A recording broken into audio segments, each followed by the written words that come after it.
الحمد لله والصلاة والسلام على رسول الله وعلى آله وصحبه ومن والاه. أما بعد, respected viewers, Assalamu alaikum wa rahmatullahi wa barakatuh, and welcome to this third lesson of the explanation of the book of Zakat. In today's lesson, we will learn about Zakat Bahimat al-An'am, or the Zakat on livestock.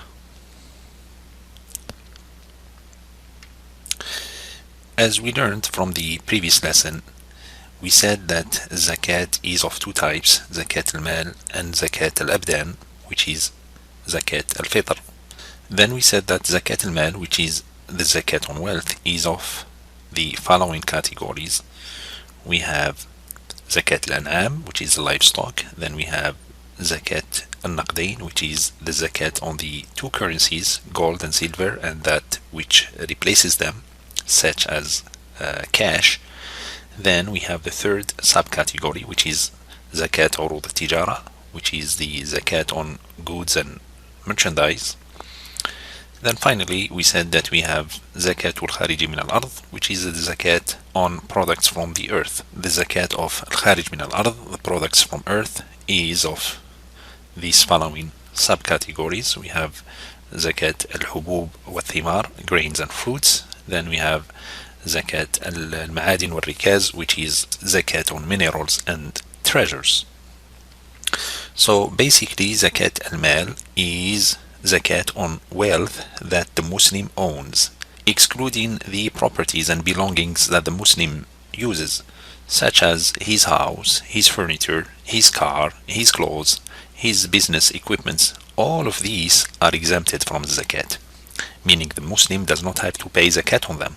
Zakat on wealth is what remains with the Muslim after meeting the needs and expenses of himself and his family. A Zakat in Islam is not based on the income that the Muslim makes during the year. Rather, it is based on what remains after the Muslim takes care of himself and his family. And Zakat al-Mal, or Zakat on wealth, is only obligatory on this kind of wealth that you see on this slide.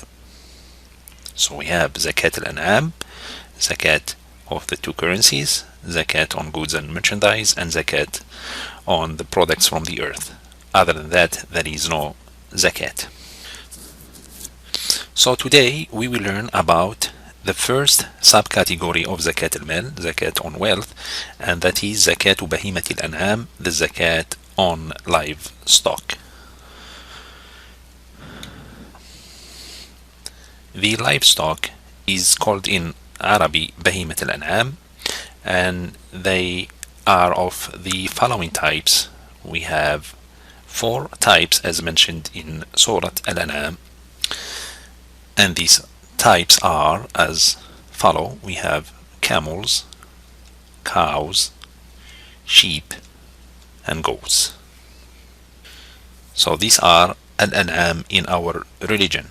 Al-An'am in our religion are camels, cows, sheep, and goats. And basically, this is what we use for Al-Udhiyah, and this is what we use for Al-Aqiqah. And Bahimat al-An'am is one of the wealth that the Muslim has to pay Zakat on it. Now, there are conditions that necessitate a Zakat on Bahimat al-An'am, on livestock.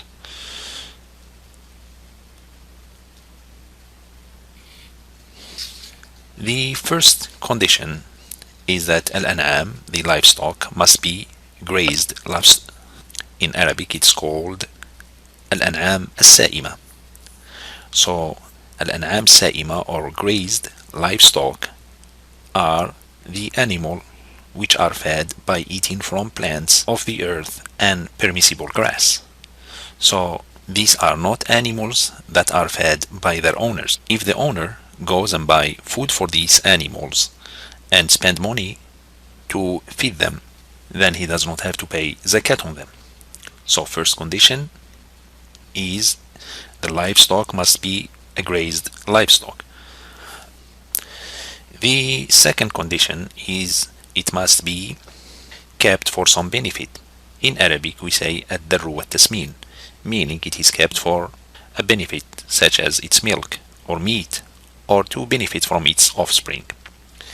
So the animal is not used as a working animal and is not used as a commercial good, because if the Muslim raises animals to sell them, then in this case they become part of Zakat Urud al-Tijara, which is called Zakat of goods and merchandise. So it will be treated as merchandise, as we will learn in the future lessons.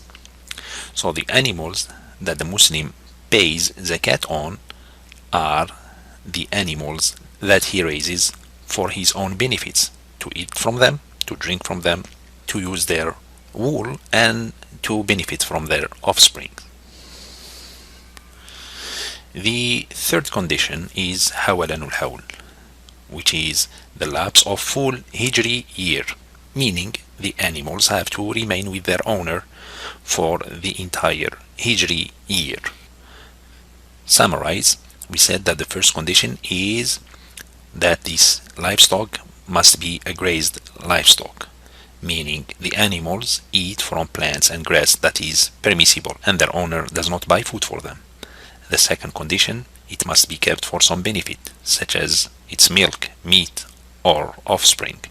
And finally, the lapse of a full Hijri year, meaning the animals must remain with their owner for an entire Hijri year. If these conditions are met, then the owner of these animals must pay Zakat on them. Now, is there a nisab? Is there a number, a minimum number that has to be met in order for these animals to be eligible for Zakat? The answer is yes. And the next slide will show us the nisab of the camels.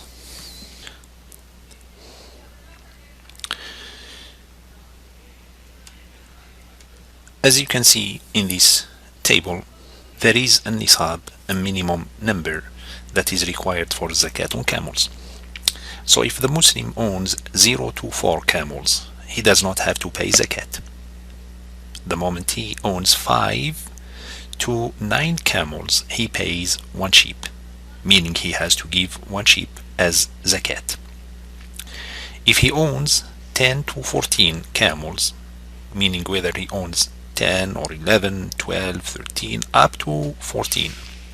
So from 10 to 14, he pays 2 sheep. He gives 2 sheep as Zakat. If he owns 15 to 19 camels, he pays 3 sheep as Zakat. And from 20 to 24 camels, he pays 4 sheep, meaning if he owns 20, 21, 22, 23, up until 24 camels, he pays 4 sheep. So what's between 20 and 24, this is called al-waqs. And waqs does not change the calculation of Zakat. From 25 to 35, meaning if the Muslim owns 25 to 35 camels, in this case he pays bintu makhad. And bintu makhad is a 1-year she camel. So until he reaches 25 camels, that's when the Muslim pays from the camels. But before 25, he pays from the sheep, not the camels. From 36 to 45, the Muslim pays bintu labun, a 2-year-old she camel. From 46 to 60, if the Muslim owns 46 to 60 camels, he pays a hiqqa. And a hiqqa is 3 years old she camel. From 61 to 75, the Muslim pays jada, which is a 4-year-old she camel. From 76 to 90, he pays binta labun, meaning 2 years old she camels. And from 91 to 120, he pays hiqqatan, meaning he pays 2 3 years old she camels. And after that, there is something called istiqrar al-farida, which is a calculation beyond the scope of our lessons. The goal of these lessons is to teach the basics of Zakat, and therefore we will not cover it in our lessons. The next table shows us the nisab of the cows. When we say cows, bulls are included, so either male or female. The nisab of the cows, meaning the minimum number of cows that if a Muslim owns then he must pay zakat on them, is 30. So from 0 to 29, the Muslim does not have to pay anything. The moment he owns 30 cows, then he needs to pay zakat. So from 30 to 39, he pays zakat and he gives a tabi'. A tabi' is a bull or a cow aged 1 year.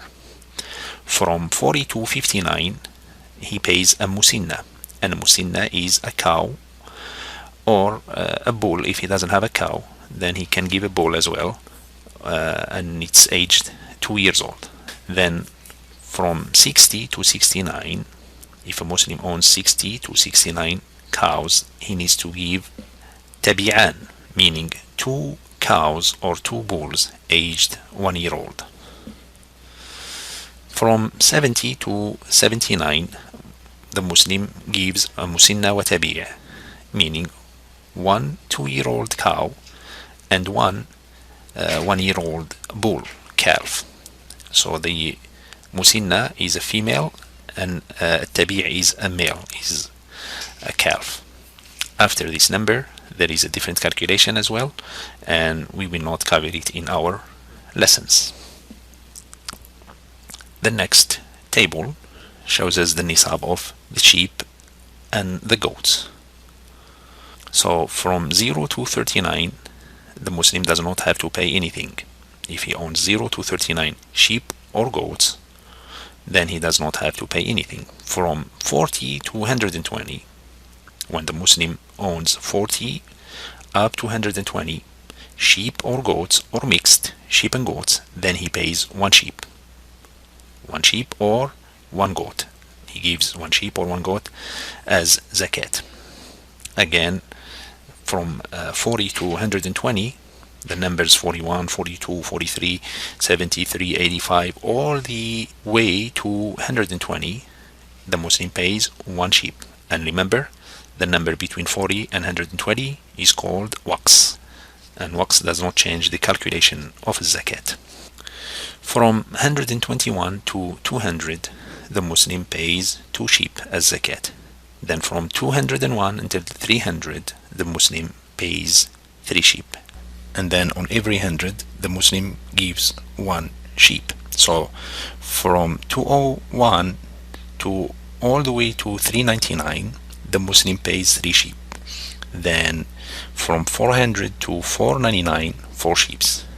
500 to 599, 5 sheep. And that's the way we count the nisab of the sheep and goats.